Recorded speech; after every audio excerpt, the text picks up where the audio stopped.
This video is a training video for my class in nonprofit organization leadership, and I'm going to begin this presentation now. I'd like to share my screen just so that you can see the PowerPoint presentation that we'll be utilizing tonight.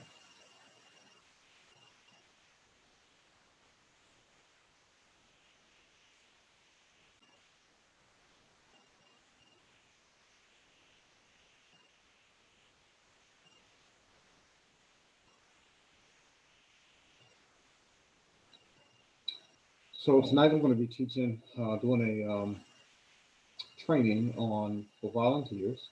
It's really designed a plan to manage volunteers for my class,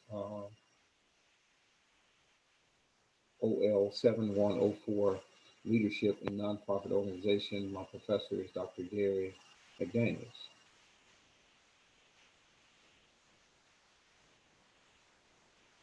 So tonight we're going to be talking about a couple things. We're going to be talking about the key tools to managing volunteers. We're going to cover tonight communicating the mission, the vision, and values. We'll also be covering the relationships of volunteers. We'll be also covering training, recruiting and marketing, lasting organizational connectors, motivation of volunteers, database or record keeping, awards and recognition, and then also creating a sense of contributions. So when it comes to communicating the mission, vision, and values, it's very important that we understand that a vision for an organization, nonprofit organization, or any other organization is important that we have clear vision because clear vision will serve as a compass to help us navigate through the day-to-day activities of all people involved, whether they're volunteers or whether they are employees that are paid or salaried. It's still very important to have vision. Where there is no vision, then people do not have the restraint and ability to stay focused and stay on the cutting edge. Another thing about vision is that vision really is fueled by purpose.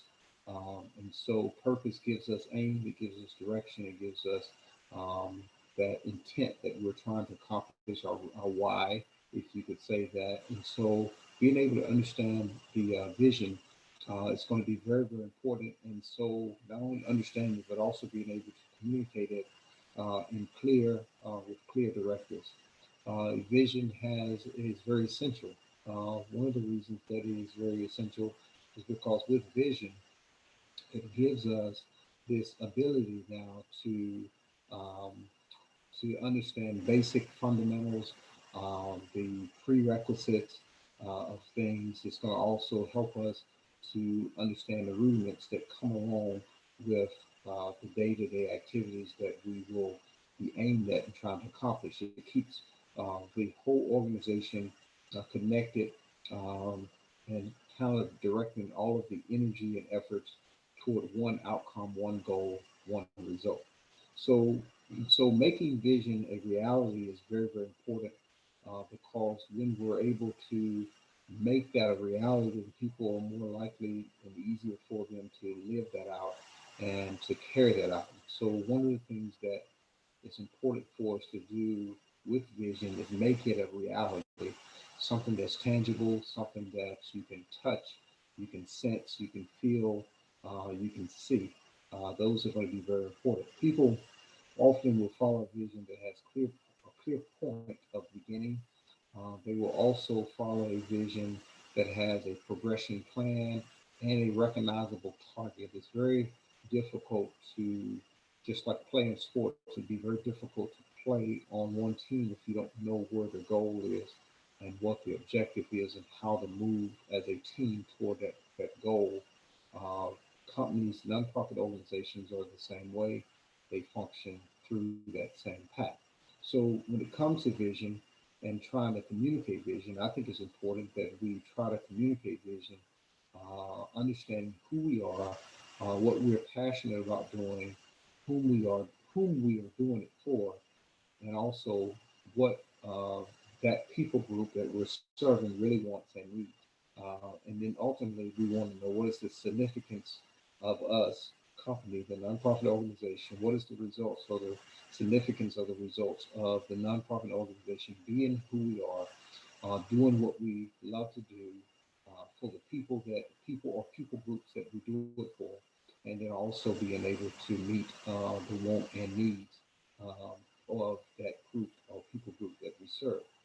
As a result, when we look at the significance of the results, it gives us the potential that is possibly to be released. And when we take that approach, now it gives us all something that we can identify. Everyone, volunteer, uh, employee, everyone is connected to the organization. When we show up to serve and to be a part of achieving the goals, it's going to be very important that we show up understanding who we are, not only the company, but also understanding who we are individually and what role we play in helping this organization achieve those goals. That's why communicating the vision, the mission, and the values is very, very important because with that comes clear understanding, clear directives. It gives us that clear vision so that this vision can be sort of a compass to us. The values just help us determine what's most important to us and how to direct our attention and give those things precedence over other ideas or things that may come up. Relationships, when we think about relationships, it's important that we learn how to manage and share knowledge. It is a part of the relationship responsibility of every volunteer to manage and share knowledge. In other words, as we learn things and identify um, knowledge that we may need, sources that we may need, channels, gaps, whatever it may be, in regards to, it's very important that we share these things with the different components and people that comes along to serve with us and beside us. Because managing knowledge and sharing knowledge is a very, very important part to a relationship responsibility. When we take on that responsibility, when we're able to partake of knowledge and understand how things work and how they function, that as a company, our ability to be able to share that with new volunteers as they come and partake and serve within this organization is going to be very, very important that we share that and come up with systematic ways so that knowledge is not lost because we had a volunteer that was with the company for 15 years and now they're no longer there. We want to make sure that knowledge that they have attributed or uh, really achieved and been able to tap into over that 15-year experience is being shared on a day-to-day basis. And that will help us be able to manage and also be able to take advantage of the intellectual capital that we have. Every organization has intellectual capital. This is information that they share that's very, very important, and we have to treat it just like our finance resources and our assets and all those things because those are a very, very important component to us as we move forward to be able to make sure we have a check and balance sheet in regards to our intellectual knowledge and share that with one another. Training is a very, very um, one of the key components to volunteers because people are coming with energy, but not necessarily understanding how to direct that energy into a nonprofit organization. Sometimes they're moved by how they feel, moved by how their emotions have been connected to the vision or the dream or the idea. But training allows them to be efficient with their passion so that it's being directed in the right place. So there's a need for refreshers and follow up on training always because fundamentals oftentimes can be lost. And when we lose those, we lose efficiency. Sometimes we don't see it on the front end, but eventually you will see it. And sometimes you won't know where it's coming from, but it's just being able to have refreshers and follow ups on training is very, very important. Secondly, it's important that we understand there can be a disconnect between understanding leadership concepts and applying them in the volunteer scenario. And so we want to make sure that what's being shared on one end is becoming the results on the back end. That's going to be very, very important.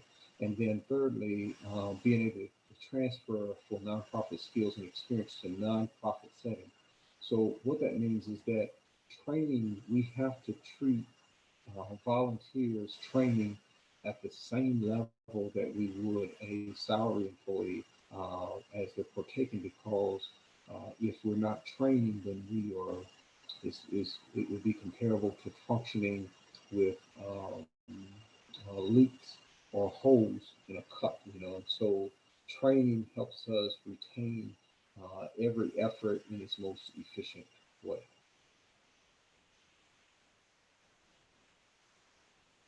Now, recruiting and marketing is a high component. Um, Leo in 2015 stated that staff emotional brand attachment and staff service involvements are linked to brand orientation and organizational performance. Moreover, charismatic leadership increases the strength of this linkage. Um, and so when you think about emotional brand attachment, meaning that we have a brand that we're trying to market, we're trying to adhere to, but it's important also that we're able to connect that brand to the emotion of the volunteers, because when it's connected to the emotion, then they're more likely to hold true to that marketing brand that we have established, and also their involvement will be brought to the table with a higher level of energy as a result. It is also critical to get the staff and volunteers to accept and buy into the organizational brand standards, because by doing this, you want to try to do this and accomplish this. Our goal is to accomplish this through attaching their emotional connection to the aim of the brand, and that's very critical for the marketing sustainability.